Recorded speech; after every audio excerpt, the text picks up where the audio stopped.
Good morning brothers and sister. आइए आज हम ग्रामर लेकर के उपस्थित हुए हैं।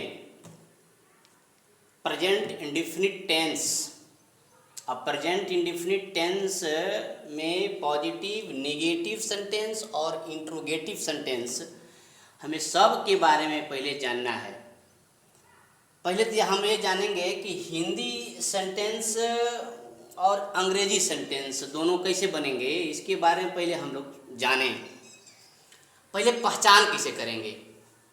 जैसे मान लीजिए कि प्रेजेंट इंडेफिनिट टेंस हमारे पास है, हम पहचान कैसे करेंगे। तो पहले यहाँ देखिए, तुम गाते हो, ये हमारा आ गया है, गाते हो। तो ऐसे भी पता चल रहा है कि अब देखिए इसकी पहचान में है कि क्रिया है, गाना यहाँ एक क्रिया है जो इसके अंत में ता ते ती है। यहाँ पे ते है, यहाँ ते है, यहाँ ती है। जैसे मैं गाता हूँ आ जाता, तो वहाँ ता है। ठीक उसी प्रकार जब आता है उसके बाद है, हूँ, हो आता है। जैसे यहाँ हो है, यहाँ है, यहाँ है, कहीं हूँ आता। तो ये सभी जो रहता है तो यहाँ हमारा उसी से हमको पहचान कर लेना चाहिए कि यही हमारा प्रेजेंट इंडेफिनिट में है। जो हमारा यह स्वीकारात्मक वाक्य है, जो पॉजिटिव सेंटेंस है, या पॉजिटिव सेंटेंस यानी स्वीकारात्मक वाक्य। तुम गाते हो, वे गाते हैं, वह गाती है, ये सब निगेटिव सेंटेंस के अंतर्गत आता है। जो यहाँ पे वर्णन किया गया है, हम नहीं गाते हैं, सीता नहीं गाती है, मैं नहीं गाता हूँ, अब ये निगेटिव में आ गया। अब जैसे अब नहीं, अब ता ते ती तो यहाँ भी है, उसी प्रकार है, केवल निगेटिव में नहीं लगा है तो नहीं लगना ही नकारात्मक वाक्य हो जाता है। जो यहाँ पे नकारात्मक वाक्य है जिसको निगेटिव सेंटेंस कहते हैं। उसके बाद इंट्रोगेटिव सेंटेंस। इंट्रोगेटिव सेंटेंस से पहले ही पता चल रहा है कि यह प्रश्नवाचक वाक्य है, इंट्रोगेटिव है। इसमें इंट्रोगेटिव मार्क भी लगे हैं यहाँ। तो अब जैसे क्या से शुरू यहाँ किया गया है। इंट्रोगेटिव सेंटेंस जैसे तो दो प्रकार के होते हैं, जहाँ एक तो ऐसे है जिसका यस या नो टाइप क्वेश्चन होता है, या एक व्हाट टाइप क्वेश्चन मिलते हैं। तो यस या नो टाइप क्वेश्चन में वाक्य के प्रारंभ में ही क्या लगा रहता है, तो वह जिसका उत्तर हमें यस में या नो में या इस तरह से उत्तर मिलते हैं। जैसे क्या मेरे पिताजी गाते हैं, तो उत्तर क्या मिल सकता है, नहीं या हाँ। तो एक ये प्रकार हो गया। अब दूसरा क्वेश्चन इसी में मिल सकता है कि जब क्या को बीच में लिया, जैसे मेरे पिताजी क्या गाते हैं, गाना गाते हैं, वह कहाँ जाते हैं, तो कहाँ, क्या, क्यों, कब, कैसे, ये व्हाट टाइप का क्वेश्चन है। तो उसे भी हम अगले में पढ़ेंगे। ये हिंदी का पहचान हो गया। अब इसका आइए इंग्लिश कैसे बनाएंगे। इंग्लिश बनाने के लिए जैसे यहाँ पर आ गया तुम गाते हो, तो यू, दे, वो सब हम लोग पहले पढ़ चुके हैं।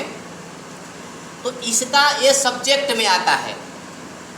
इसका स्ट्रक्चर देखेंगे तो सब्जेक्ट इंग्लिश का, तो सब्जेक्ट रहता है, सब्जेक्ट के बाद इसका V1 यानी क्रिया के फर्स्ट फॉर्म रहते हैं। इसमें क्रिया रहेगा और फिर क्या रहेगा, प्लस ऑब्जेक्ट या कम्प्लीमेंट, ये सभी रहते हैं। तो इसका स्ट्रक्चर में इस तरह से रहता है। अब इसमें यह देखेंगे कि अब अंग्रेजी जब बनाना है तो इसमें तो हो, हैं, है, हूँ, ता ते ती के बाद यदि आता है तो हिंदी में तो लगा देते हैं, लेकिन अंग्रेजी में हम ता ते ती के बाद है, हूँ, हो आएगा तो उसका अंग्रेजी हम नहीं लिखते हैं। जैसे इज नहीं लिखेंगे, आर नहीं लिखेंगे, एम नहीं लिखेंगे, तो उसको वहाँ नहीं लिखते हैं, इसे हम कट कर देते हैं, इसे नहीं लिखते। इसे हमें ध्यान रखना पड़ेगा। तो अब कैसे बनाएंगे और क्या लिखते हैं। जैसे यहाँ पे सब्जेक्ट भी आप जान चुके हैं कि सब्जेक्ट हमारे कौन कौन पर्सन है, पहले हम लोग पढ़े थे। तो सब्जेक्ट में जैसे यहाँ पे आ गया फर्स्ट पर्सन और सेकेंड पर्सन, थर्ड पर्सन, तीन पर्सन होते हैं इंग्लिश में।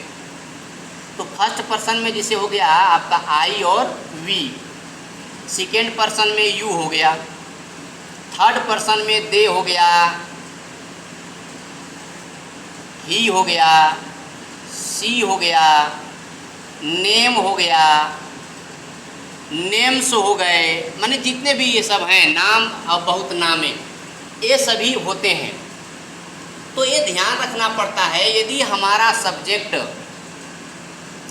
यदि मेरा सब्जेक्ट यानी सेंटेंस का सब्जेक्ट यदि थर्ड पर्सन के सिंगुलर है, जैसे he, she, name, your father, my sister,